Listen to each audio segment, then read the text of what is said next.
we've been going through some of the famous, the more popular Christmas carols and explaining what the meaning of them is, and we're going to continue that today. Chip is going to help me out. Where, Chip, are you coming up? This one, everybody knows Joy to the World, right? Okay, almost everybody. So this is how, when we sing Joy to the World in church, we usually start it. No.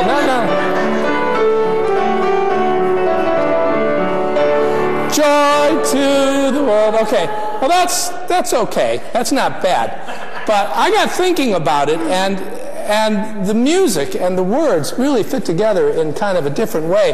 That first word should just explode out of there. So I said to Chip, we ought to begin it like this.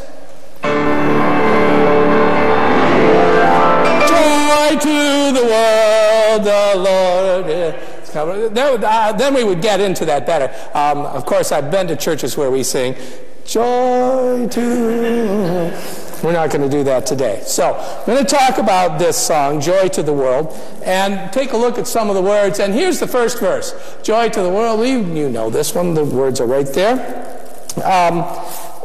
This song begins with the idea that the king has arrived in the city where we are. It's a song about the king entering the city. And if your king is in your city, that's a good thing. If somebody else's king is in your city, not so good. If you live in Jerusalem and Nebuchadnezzar, the emperor of Babylon, is in your city, not a good thing. But if your king is there, it is. So joy comes from when your king comes into your city. And that's what this song really begins to talk about. But this is not just about a city. If you look at the words, you see, where is the extent of this particular ruler's realm that this song is about?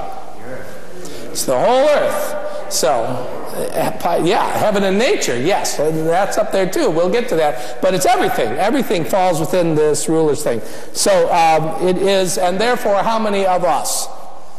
How many people? Everybody. Everybody is in this particular room. And that's why we want to sing for everyone to sing. And we come to this phrase, let every heart prepare him room. What are you thinking about? It's Christmas time. Let every heart prepare him room. What are you thinking about?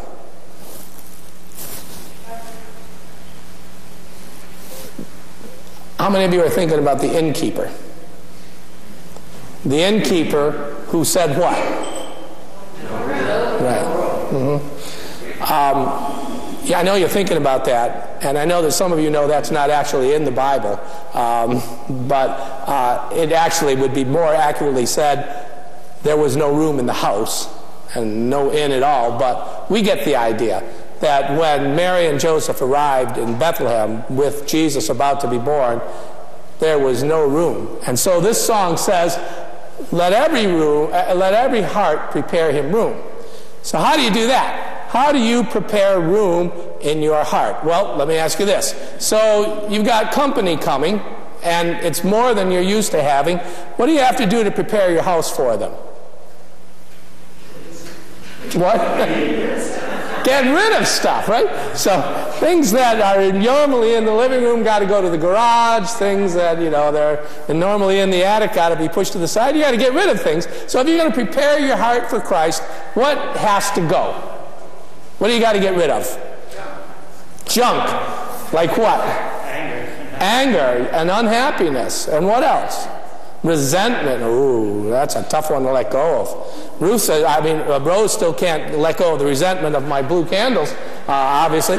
And she's going to have to work on that before Christmas gets here. Yes. Sin, yes, basically. Hatred. All of these things that get in our way that keep us from making room for Christ in our heart. And according to the song, that stuff's got to go. That stuff has to go so that heaven and nature can sing about this. Nature is singing. Have you heard nature sing? Now, there are several of us here today who have homes right on Taylor Pond. Have you guys heard the lake singing? It sings every night. As the ice forms, and thickens, it moves and it vibrates and it creates a very weird music, sort of like followed by a and it would scare the pants off you if you didn't know what it was, because it just kind of comes out of the darkness there. But that's part of the nature singing. Have you heard nature sing? Have you? Yes. Where? When? In your backyard. The birds, yes. That's an obvious one. Yes, they sing too. The loons in the summertime, yeah. The wind coming through the trees is a song. Pardon? Whale songs, yeah. I don't hear them at Taylor Pond often, but Rose. The sound of our horses munching on their hay at night is quiet. Oh, yeah, I can imagine that. Lee. Every time I go fishing or out on a boat and kayak, I hear Sound of waves is a good one, yeah. It's all over the place, and yes, I know, they're just natural sounds. It's just vibrations caused by things rubbing and bumping against each other. But I'm hearing more than that in it. I hear God's voice in there. I hear that. I hear the singing of the Christmas story in all of that. Okay, so we're going to go on to verse 2, and this is verse 2. Mr. Watts, who wrote this song, comes up with this, takes us out of our lives and out into the whole world. Isaac Watts then says, let's take a look at this world that sings. And he finds there's 3 things wrong with it. And they're up there. What are the 3 things that are wrong with this world? Sins and sorrows and thorns. All right. Now, I have 3 times in my life lived in a house where the previous owner felt planting thorn bushes would be a good idea. And I have ripped them out every time. I don't have anything particularly against thorns. I just don't like to have my skin against thorns. And I don't know why we have thorns. There is a passage in the Bible about it that we read today. This last line right here, far as the curse is found. Does anybody know the reference, the biblical reference for that line that Mr. Watts read and thought about and put in the song? Genesis. What happens in Genesis? Well, yes. It is. It's a very long book and covers many centuries, but yes, in particular about thorns and curses. The earth will produce thorns and other things that makes it hard for labor. Yeah. It comes right near the beginning of Genesis when God says, well, Adam and Eve, you did what I told you not to do, so you're out of the Garden of Eden. You got to go out, and from now on, things are going to be different for you. From now on, there's going to be snakes and thorns, and you're going to work hard, and it's not going to be easy. Life is not going to be easy anymore. And thorns then become a metaphor for the troubles in life that we deal with. The problems and things that poke at us and stick us and make us hurt. They are things that we're going to have to deal with. But let's start with this one. When sins, right here, what is Mr. Watts talking about? What do you think of with sins? Because there's a big difference between sins and sorrows here. Sins are the troubles that we do ourselves. Sins are the problems that we create for ourselves. And sorrows are the things that happen to us, the troubles that we deal with. And we all know about all of those things. So between the sins and the sorrows, those are the thorns in life. That's what he's talking about. And what he's saying about joy to the world is those things are all going away. They're going to go. They're going to be gone. We're no more are we going to let these things happen. They're not going to grow. No more sins, no more sorrows, no more thorns. And when is this going to happen? Yeah. Doesn't say. Maybe the next verse will have that answer. He rules the earth with truth and grace and makes the nations prove the glories of his righteousness and the wonders of his love. Got the answer in there as to when these things are going to happen? No. Now, he first says, God rules with truth and grace. And then this is the line that I found interesting. Makes the nations prove his righteousness. That God is going to make the nations prove his righteousness. Now, when nations are righteous, God's glory shines through them. And the writer of Psalms and Isaac Watts both were sure of this. They believed that God is controlling the events of history, that what happens between nations, God is in charge of that. God makes these things happen, or at least responds to them. And these days, we are not so sure about that, are we? We're not so sure that God is moving things, that we are just pawns in God's creation. We're not sure that we believe that. So it's hard for us to understand what it means by this when it says God is going to make the nations prove the glories of his righteousness. Well, let's answer this question first. What is God's righteousness? What is righteousness? That's a word hardly ever gets used anymore. What is righteousness? Thinking you're right. I like that answer. Righteousness is thinking you're right. Now, you didn't say being right. You said thinking you're right. And there are those of us in this very room here who frequently think they are right, even when they maybe are not. I'm not looking at you, Rose. I'm looking at you looking at me.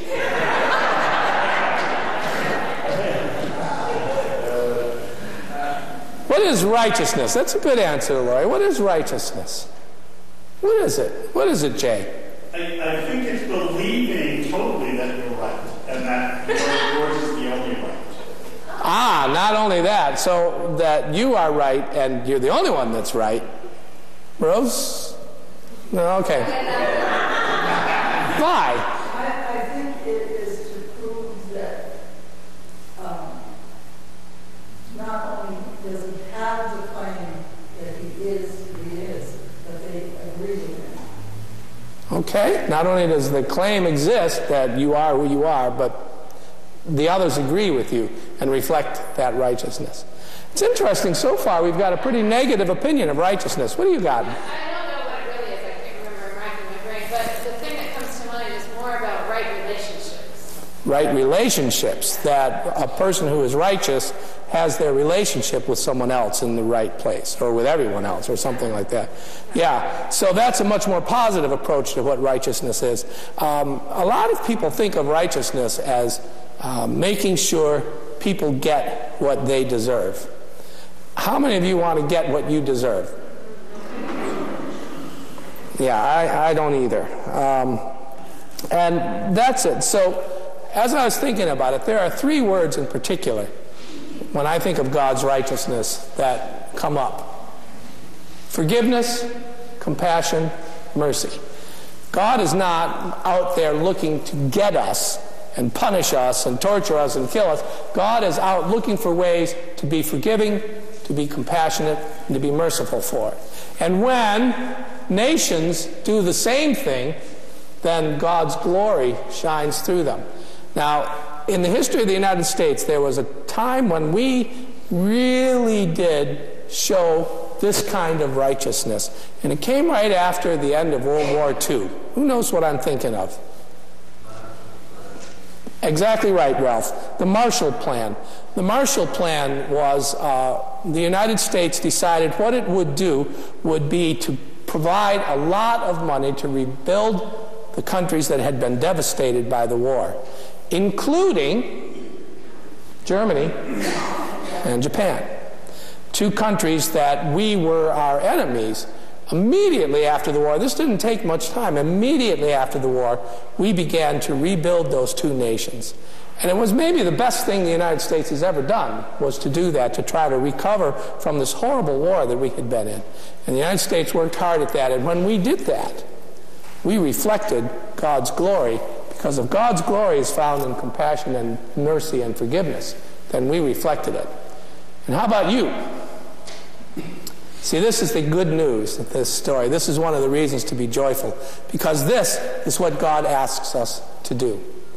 What God asks of us to do is to reflect God's glory which is seen in our practice of love for each other. As Darby said, it's about those right relationships, those good relationships we've had with other people. That's where our righteousness takes place. It is not your job to go out and fix everything. It is not your job to create peace in the world. It is, however, your job to create peace with that person that's sitting right next to you right now.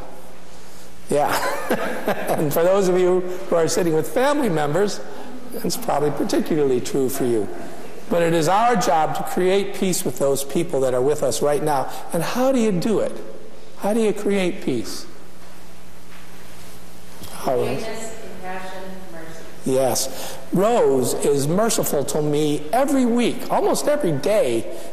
She forgives me of something that I forgot to do.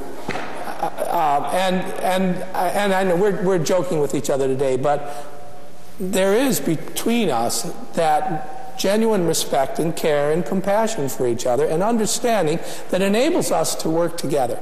And it enables a church to work together. And when a church has forgiveness, compassion, and mercy in their life, that church is then what kind of a place? A righteous place. And if it is righteous, what does it show? God's glory shines out of a church that practices these things. And this church shines with that. Right now, Arlen is in the back row, and he's shining brightly, but again, it's because of where the windows are hitting. But he's somebody I know who also has practiced these things in his life. And there's a glory that shines from him and from so many people around the world, not just here in this church. But that's what we're joyful about, because God has come to us and is here with us right now in this room. And Jesus Christ has been born and lived and showed us what it means to be righteous in this world, to do the right things, to be in the right relationship with others, to love one another, to heal one another, to teach one another, and to challenge one another when we think we're right, but we're not. All of those things are what we're called to do too. And we can be joyful about it because God is among us today, helping us accomplish these things. I don't know when it's all going to work out. I don't know when we're going to have a planet that reflects God's glory as fully as it should. But today, we can take one step in that direction. Amen? Amen.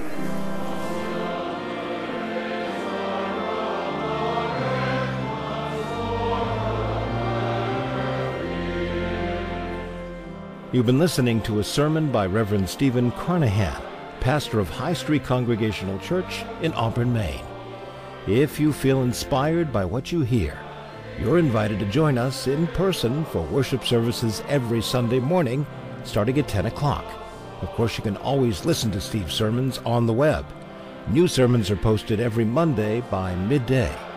Please explore this website for more information about our church, or visit our Facebook page at High Street Congregational Church, UCC, where you'll find the video version of Steve's sermons as well.